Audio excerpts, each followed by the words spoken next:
Bonjour bien-aimés, bonjour très chers amis, c'est un autre jour que le Seigneur a fait, qu'il nous donne pour notre réjouissance.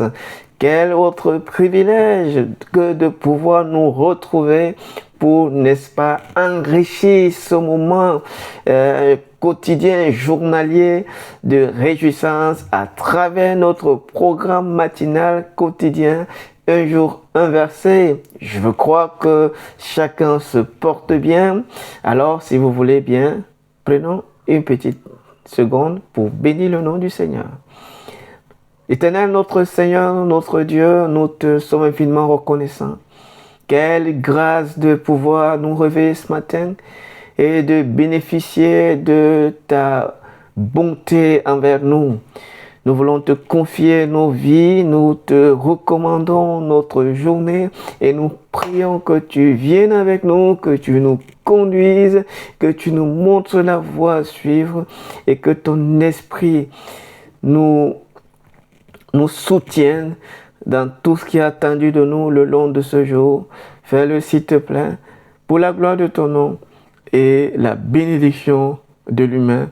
Au nom de Jésus-Christ. Amen. Amen, amen. Alors ce matin, nous poursuivons notre partage en considérant le 17e verset du 3e chapitre du livre d'Actes des Apôtres.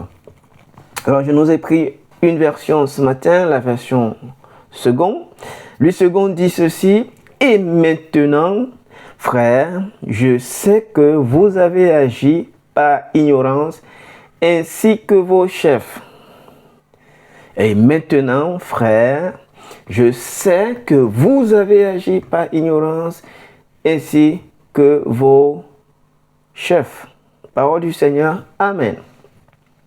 Alors, après avoir pris le temps de leur rappeler que Jésus-Christ est le serviteur glorifié du Dieu d'Abraham, après avoir pris le soin de rappeler à ces Israélites qu'ils ont renié le saint, le juste, et qu'ils ont préféré un meurtrier en lieu et place de Jésus, le saint, le juste, après leur avoir dit et rappelé qu'ils ont condamné à mort l'auteur, le prince, le maître de la vie, Pierre au verset 16 va leur donner le nom de celui qui est à l'origine de la guérison de ce boiteux de naissance. Pierre va dire clairement, c'est par la foi au nom de Jésus-Christ que le nom de Jésus-Christ a guéri cet homme. Pierre leur dit clairement au verset 16 que celui qui a sponsorisé cette guérison, c'est Jésus-Christ. Celui qui est l'auteur de cette guérison, c'est Jésus-Christ. Celui qui a orchestré ce miracle, c'est Jésus-Christ. Il ne s'est que servi de notre foi et de notre voix pour implémenter, pour faire transiter la puissance qui se trouve dans son nom afin de guérir. Pourquoi? Parce que, comme on l'a vu, le nom porte le même poids, la même valeur, la même autorité que la personne elle-même qui a ce nom. Le nom correspond, le nom équivaut à la personne qui le porte. Dans la tradition hébraïque, c'est ainsi. Et dans la réalité spirituelle, c'est ainsi aussi.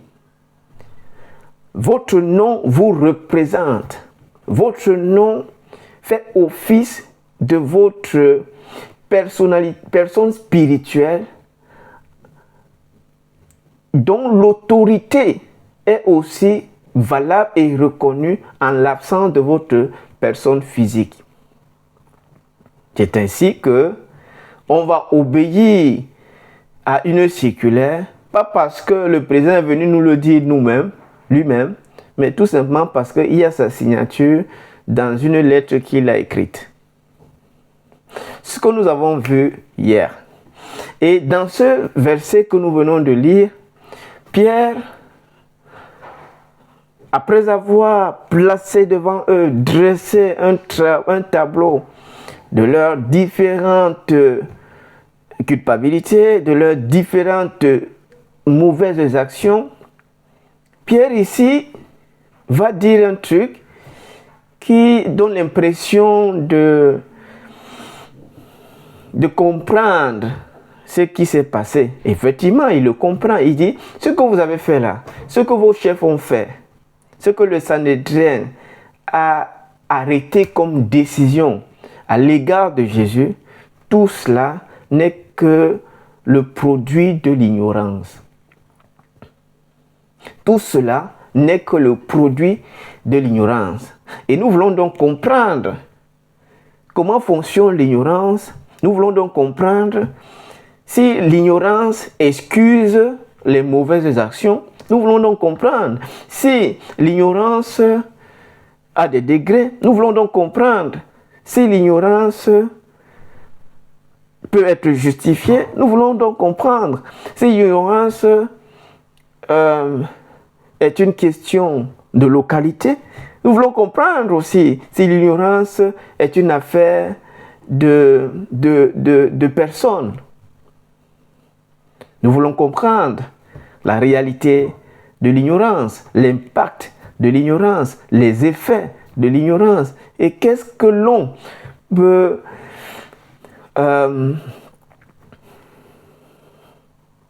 quelle est la leçon derrière cela? Notez pourquoi Pierre ici leur parle de l'ignorance qui les a caractérisés et les a poussés à agir de la sorte. Essaie-t-il de justifier leurs actes? Essaie-t-il de les disculper? Essaie-t-il de leur faire comprendre que ce que vous avez fait, ce n'est pas trop grave? Pourquoi leur parle-t-il ici de l'ignorance qui a motivé et qui a donné naissance aux actes qu'ils ont posés? Et comment comprendre une telle ignorance? Et comment est-ce qu'il s'agit de quelque chose avec lequel on doit s'associer? Ou alors, il s'agit d'une dangereuse réalité à propos de laquelle nous devons faire très attention. C'est pour cela que ce matin, j'ai intitulé le partage que nous allons avoir « Cette montagne dangereuse dont on doit être conscient ». Cette montagne dangereuse dont on doit être conscient. Cette montagne qu'il nous faut combattre. Cette montagne à l'égard de laquelle nous devons avoir une attitude clairement identifiable, clairement prononcée. Et bien pourquoi? Parce que c'est une ignorance qui coûte gros. C'est une ignorance qui nous conduit à certains actes de stupidité. Et nous voulons donc, à partir de ce partage, comprendre que l'ignorance est une montagne qui ne joue pas en notre faveur, qui ne nous est pas avantageuse. Il importe donc, autant que faire se peut, de la niveler. Parce que il y a plein de choses qu'elle nous fait faire que nous ne devions pas faire. C'est pour ça que ce matin, j'aimerais partager quelques pensées, j'en ai 10, et je prendrai la peine de préciser comment se manifeste l'ignorance. Je prendrai la peine de donner une typologie d'ignorance. Je prendrai la peine de donner les différentes formes d'ignorance. Et je prendrai aussi la peine de voir pourquoi est-ce que Pierre va placer devant eux cette réalité qu'on appelle l'ignorance. Pierre n'est pas dans un discours politiquement correct. Pierre n'essaye pas de faire accepter son message au nom. Il n'essaie pas de faire accepter son message en utilisant une rhétorique de persuasion forte. Pierre est sérieux. Pierre sait de quoi il parle. Il dit, je sais que vous avez agi par ignorance. Ce que vous avez fait ne relève pas d'une connaissance éclairée. Ce que vous avez fait est le pur produit des ténèbres. Parce que ce n'est que sous le prisme, sous l'angle de l'ignorance qu'on peut apprécier ce que vous avez fait.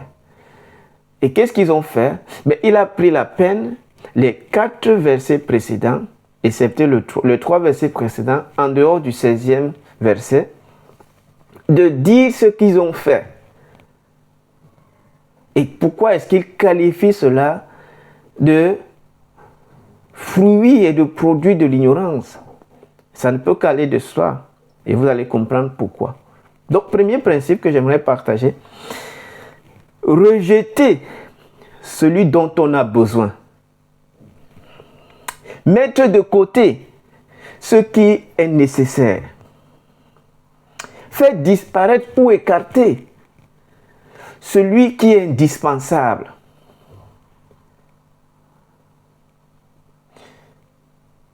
Cracher sur ce dont j'ai besoin pour ma survie. Voilà les œuvres de l'ignorance. C'est quoi l'ignorance? C'est lorsqu'une personne rejette une autre dont elle a besoin dans sa vie. Il dit, vous avez rejeté Jésus, pourtant vous avez besoin de lui. Pour votre salut, vous avez besoin de Jésus. Pour votre guérison, vous avez besoin de Jésus. Pour votre déploiement même dans ce bas monde, vous avez besoin de Jésus. Parce que Jésus n'est pas seulement celui qui fait des miracles, c'est-à-dire tout ce qui est incapable, tout ce que l'homme ne peut pas faire, tout ce qui est impossible à l'homme. Jésus, lui, il accomplit. Mais Jésus est l'auteur de la vie. C'est-à-dire que si vous aspirez à la vie, et ces pharisiens, ce Sanhédrin qui s'étaient rassemblés pour décider du sort de Jésus, eh bien, étaient aussi désireux et aspiraient non seulement à l'honneur, mais à la vie. Jésus étant donc l'auteur de la vie, Jésus étant le maître de la vie, eh bien, ils avaient besoin de lui. Mais rejetés en reniant Jésus, en préférant Barsabas à Jésus, ils ont démontré à suffisance et de manière ouverte l'ignorance qui les caractérisait. Donc, l'ignorance, c'est le fait de vomir sur quelque chose qui t'est nécessaire. L'ignorance, c'est de cracher sur ce dont tu as besoin. L'ignorance, c'est de mettre de côté ce qui t'est utile. L'ignorance, c'est de rompre une relation qui a une incidence et une portée extrêmement importante dans ta vie. L'ignorance, c'est le fait de prendre la pierre de l'angle et de l'écarter de l'équation de l'édification d'un bâtiment, d'un immeuble, d'une bâtisse. La conséquence, c'est que en l'absence de cette pierre, l'édifice va s'écrouler. Et voilà pourquoi il dit que ce que vous avez fait, c'est de l'ignorance pure. On va voir la typologie tout à l'heure. Mais voilà les œuvres de l'ignorance.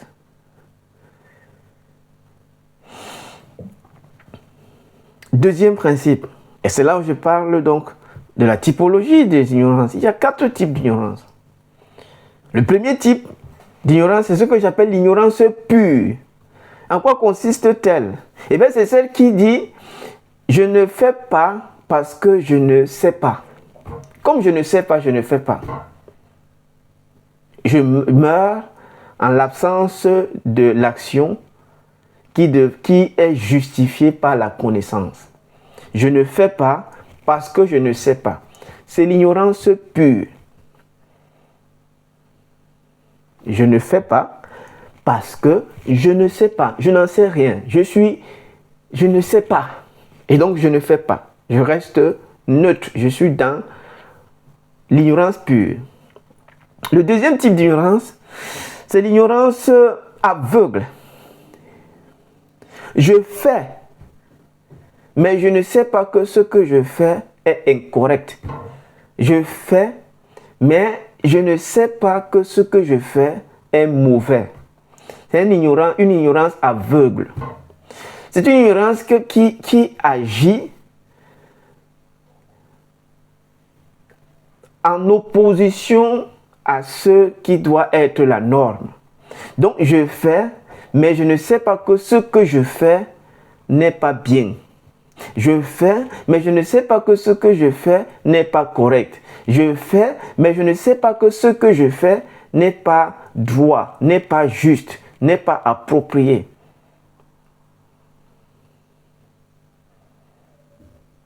Je fais, mais je ne sais pas que ce que je fais n'est pas socialement recommandé. Je fais, mais je ne sais pas que ce que je fais n'est pas moralement recommandé. Je fais, mais je ne sais pas que ce que je fais n'est pas spirituellement approprié.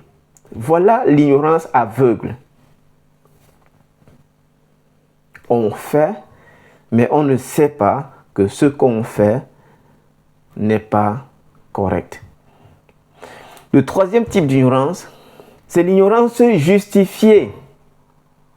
Je fais, mais je ne sais pas que ce que je fais n'est pas bien. Sauf que je le fais en m'appuyant sur un certain nombre de mobiles. En d'autres termes, pour rester vraiment très très caricatural par rapport au test, par rapport à ces Israélites et aux chefs, c'est que quand ces Israélites-là ont renié Jésus, ce ne fut pas sur la base des actes malveillants que Jésus avait posés. Ce fut sur la base de la jalousie, de la haine et du complexe. Et même de la déception. Les 4 choses. Sur la base de la jalousie, parce que Jésus faisait tellement de bonnes choses que ce Sanhédrin, ces pharisiens, ces scribes étaient incapables de réaliser. Il enseignait avec autorité, il guérissait les gens, sa renommée était tellement répandue que pour les gens, ces dignitaires religieux, il était véritablement devenu leur grand concurrent et jaloux donc de la notoriété, de la popularité, de la célébrité de Jésus. Ils avaient développé une forte jalousie. La haine, parce que la personne de Jésus était une véritable gêne pour eux. La personne de Jésus leur rappelait constamment leur écarts de comportement, leur rappelaient leurs actes malveillants, leur rappelaient leur attitude extrêmement mauvaise. Le complexe parce que pour ces pharisiens assis à la haute chaire, sur la haute chaire de religieuse, ils devaient être ceux qui recueillent, ceux qui obtiennent, ceux qui jouissent de toute cette célébrité, de tout ce mérite.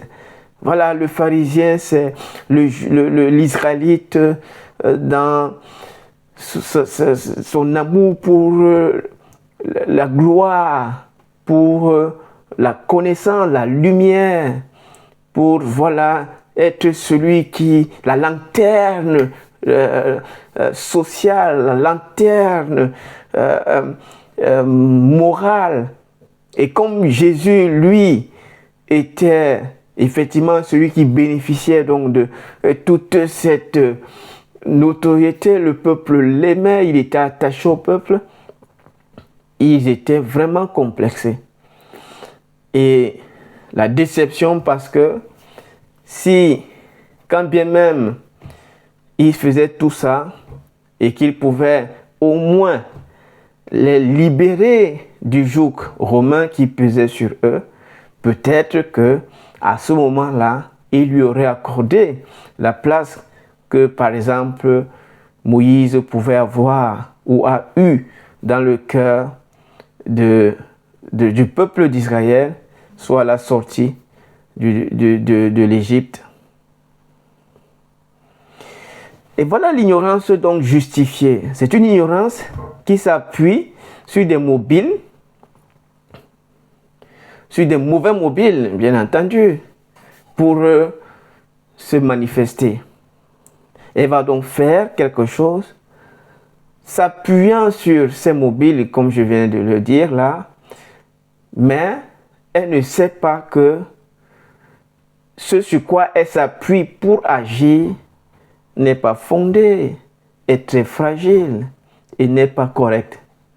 Donc l'ignorance justifiée, c'est celle qui agit, bien entendu, en s'appuyant sur un certain nombre de choses, sauf que ces choses sur lesquelles elle s'appuie ne sont pas appropriées, ne sont pas normales. Tu ne peux pas t'appuyer sur la haine pour tuer quelqu'un. Ce serait de l'ignorance. Le quatrième type d'ignorance, c'est l'ignorance voulue. L'ignorance voulue, c'est celle qui se manifeste par le fait de ne pas faire ce qu'on doit faire en intégrant ce qu'on est appelé à intégrer pour le faire. C'est-à-dire quoi? C'est ce qu'on retrouve par exemple dans Osée chapitre 4, à partir du verset 6. Mon peuple périt faute de connaissance. Il dit, parce que vous avez rejeté la connaissance. C'est-à-dire que la connaissance était disponible, mais volontairement, ils ont refusé d'accéder à la connaissance qui les permettrait de poser des actes dont ils jouiraient des bénéfices intéressants. Il dit, parce que vous avez rejeté la connaissance, je vous rejette aussi de mon sacerdoce. En d'autres termes, l'ignorance voulue, c'est celle qui a la possibilité d'agir correctement en intégrant la bonne information disponible, sauf qu'elle ne le fait pas. Et parce qu'elle ne le fait pas, elle est donc dans l'ignorance et vit donc les périls de ces dernières. Troisième principe. Reconnaître son ignorance est un pas important vers la lumière. Et c'est pour ça que Pierre, il est dans un argumentaire bien construit. Bien construit. En leur disant là, dans ce verset 17, que ce qu'ils ont fait relève de l'ignorance, il sait où est-ce qu'il est en train de les conduire. Donc, reconnaître son ignorance n'est pas une marque de faiblesse. Reconnaître son ignorance est un pas important franchi vers la lumière, vers la connaissance, parce que l'ignorance correspond pleinement, parfaitement aux ténèbres. En disant à ces gens-là que ce n'est pas ignorance qu'ils ont agi, Pierre veut qu'ils comprennent que accepter qu'on a mal agi sous l'angle de l'ignorance leur permet de s'en repentir. Parce que le but de Pierre, ce n'est pas de leur rappeler juste leurs actes malveillants. Le but de Pierre, c'est qu'ils reviennent donc de ces actes malveillants qu'ils ont posés, en comprenant ce qui s'est réellement passé. Il dit que la puissance qui a nourri ces actes que vous avez posés s'appelle l'ignorance. C'est une puissance destructrice. C'est une arme extrêmement destructrice. Et si vous n'êtes pas conscient donc de la dangerosité de cette arme que vous avez, eh bien, vous allez aussi périr. Et la malédiction que Dieu a prononcée, qui doit s'abattre sur toute personne qui aura posé ces actes-là, va vous toucher, va vous atteindre. Parce que la Bible dit, maudit quiconque sacrifie le Fils. Malheur à celui qui livre le Fils. Ils ont livré Jésus. Et la Bible dit, malheur. Donc il y a une malédiction qui accompagne, qui s'abat sur ceux qui posent des actes à l'encontre de Jésus. Et là, Pierre dit, vous avez agi par ignorance.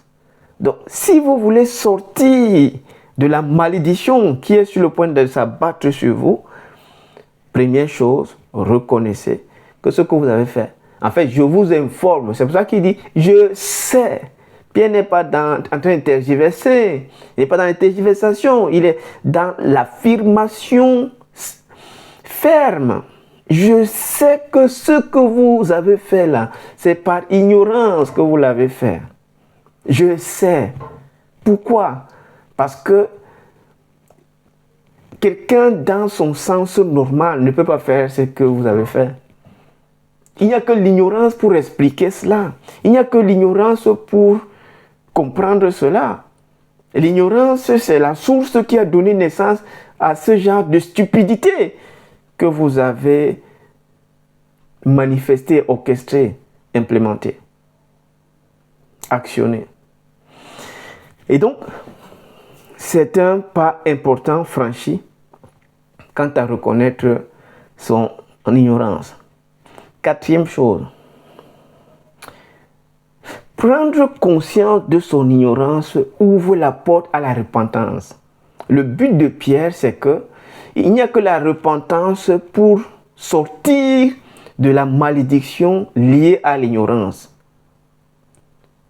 Mais pour donc se repentir, il faudrait que les personnes concernées se rendent compte de l'arme qui a produit les actes qu'ils ont posés.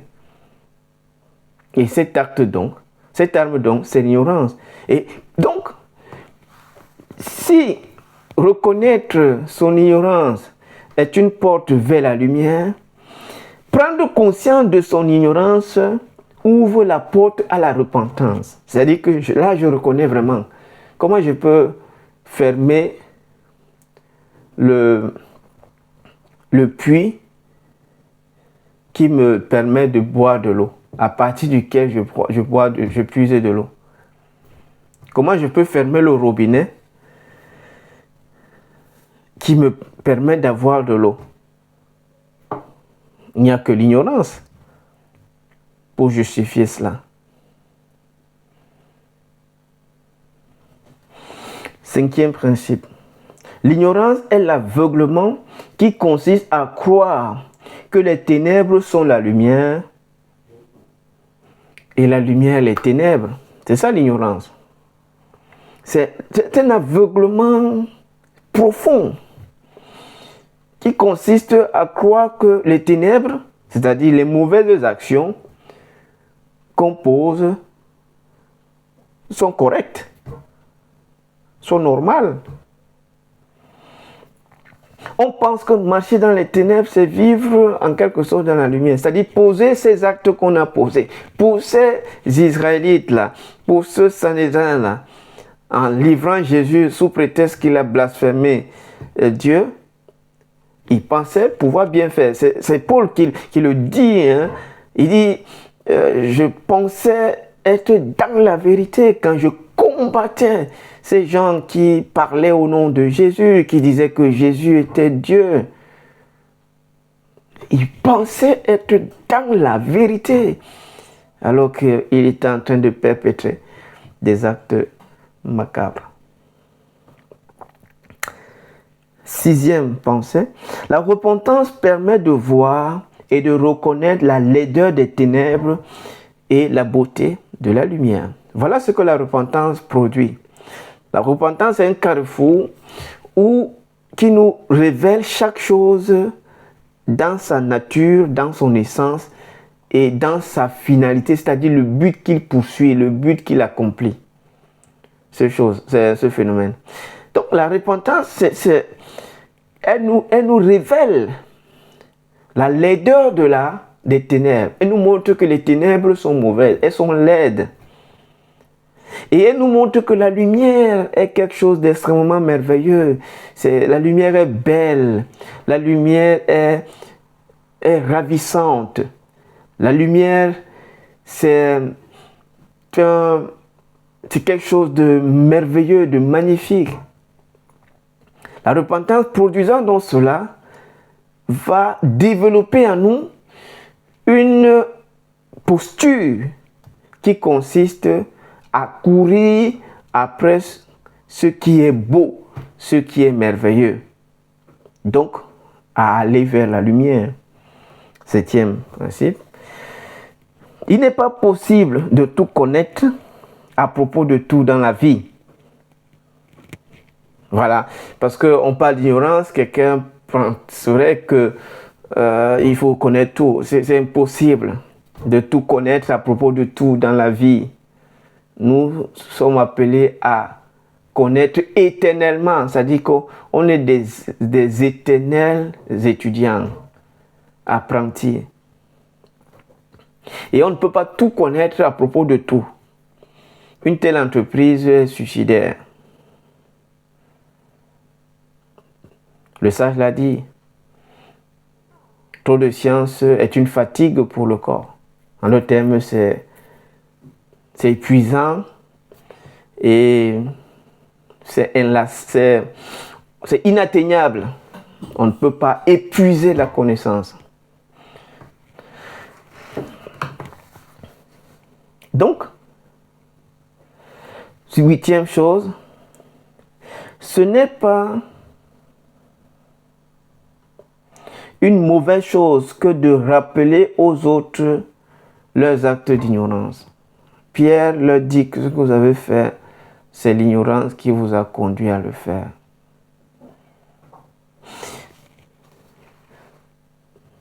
Neuvième principe.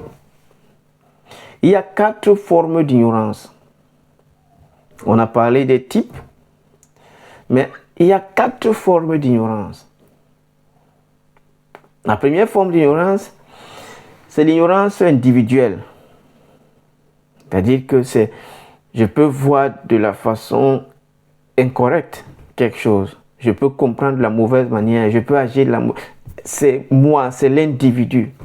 Mais il y a aussi une ignorance qui est communautaire. Pierre dit, vos chefs ont agi par ignorance. Vous êtes aussi en train d'agir par ignorance.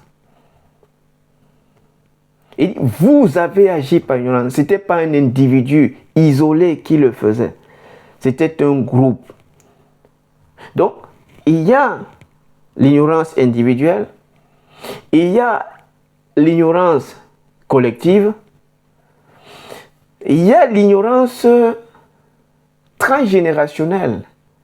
Et c'est ce que Pierre dit ici, quand il dit, vos chefs, vous êtes comme vos ancêtres qui ont tué les prophètes de Dieu. C'est-à-dire que c'est des actes malveillants qui se perpètrent suivant les générations. Il y a l'ignorance transgénérationnelle. Et généralement, cette ignorance-là se maintient par le respect des traditions humaines qui n'ont rien à voir avec Dieu. Généralement, cette ignorance-là se maintient par l'insensibilité spirituelle. Généralement, cette ignorance-là se manifeste par un groupe qui, peut-être au départ, avait une certaine lumière, sauf que cette lumière étant devenue édulcorée, c'est-à-dire amoindrie, ne pense que la chose, Dieu ne s'arrête que là. Ils vont donc perpétuer cette manière de faire quand bien même Dieu n'est plus là. On va donc avoir un phénomène où les nouvelles générations reproduisent les mêmes bêtises des anciennes générations ou des générations précédentes. Et il y a une ignorance qu'on appelle une ignorance situationnelle. C'est celle qui peut nous caractériser, nous tous, à des moments bien particuliers. Hier, par exemple, il y avait un dessin parce que j'étais animé d'une logique du départ et comme j'étais dans le maintien donc de cette même logique, j'ai compris ce dessin-là sous cet angle-là, qui n'avait rien de mauvais, mais sauf que le dessin que j'avais en face de moi présentait une particularité que je n'avais pas vue au moment où on l'examinait ensemble avec d'autres personnes. C'est une ignorance situationnelle. Dans ce sens-là, elle n'est pas périlleuse, bien entendu. Mais juste pour montrer que l'ignorance peut être situationnelle. C'est-à-dire que je vais avoir une posture, je vais poser un certain nombre d'actes, on va dire ici, langagiers, mais qui ne sont pas en phase avec la réalité devant moi. Voilà un peu l'ignorance situationnelle. J'ai un dessin devant moi qui présente des dispositions avec un détail près, mais parce que je suis animé d'une logique générale, je minore le détail en affirmant que non, ce dessin correspond à la logique générale de présentation qui a toujours prévalu. Là, sauf que le dessin présentait un détail près et je me suis gouré.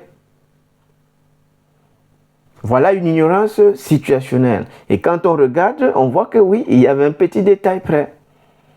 C'est une ignorance situationnelle en rapport avec une réalité ponctuelle, particulière, précise.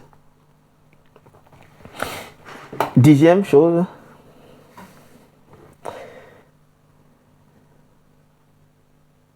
sortir de l'ignorance, c'est chercher à connaître ce qui est nécessaire pour une vie effective et bien plus pour garantir notre salut éternel. Comme on ne peut pas tout connaître, il n'est donc pas prudent de chercher à tout connaître. Comme on ne peut pas tout connaître, il importe donc de savoir ce qui est nécessaire d'être connu, ce que nous devons chercher à connaître. Et il n'y a que sous cet angle-là que nous allons, par exemple, si je suis un ministre de l'Évangile, dans le domaine, par exemple, de l'enseignement, je me dois de connaître quelles sont les doctrines fondamentales de la parole de Dieu et avoir une connaissance là-dessus. Je n'ai pas besoin d'aller questionner les choses qui ne relèvent pas de cela. Il y a des connaissances inutiles, il y a des connaissances dangereuses. Qu'est-ce que j'ai besoin pour mon salut? C'est ça que je vais chercher à connaître.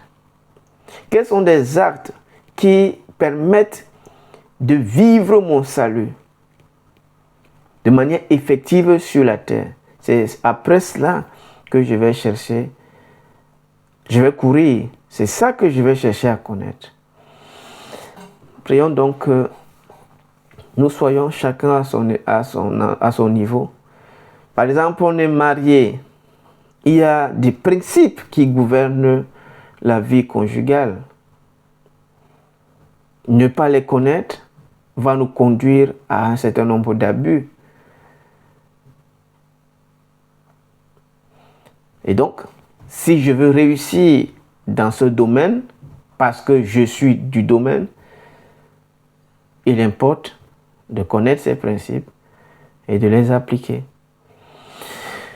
Seigneur, nous te bénissons, nous tendons grâce pour ta parole ce matin qui place devant nous cette montagne dangereuse qu'est l'ignorance. Tu nous as même donné des directives et tu nous as facilité le travail, Seigneur, en disant que celui qui veut vivre cherche à connaître tes voies. Cherche à te connaître.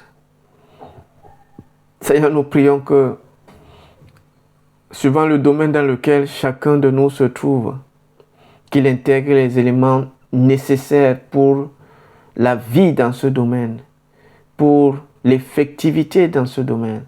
Mais bien plus, permets-nous de comprendre que ce qui nous donne accès au salut éternel de notre âme, c'est la personne de Jésus-Christ dans notre cœur.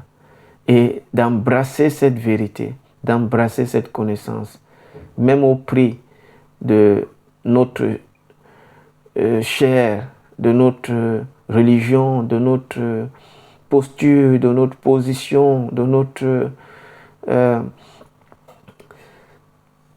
standing de vie, de notre posture sociale. Nous te supplions, Seigneur, aide-nous, ô notre Dieu, à reconnaître notre ignorance dans le domaine qui s'impose à nous et à chercher à en sortir en allant vers la connaissance par la repentance. Au nom de Jésus-Christ. Amen. Et donc vous qui nous écoutez ce matin et qui regardez cette vidéo, nous voulons le dire aussi, pour le salut de votre âme, le Créateur du ciel et de la terre a mandaté une personne, a donné un nom, une ressource.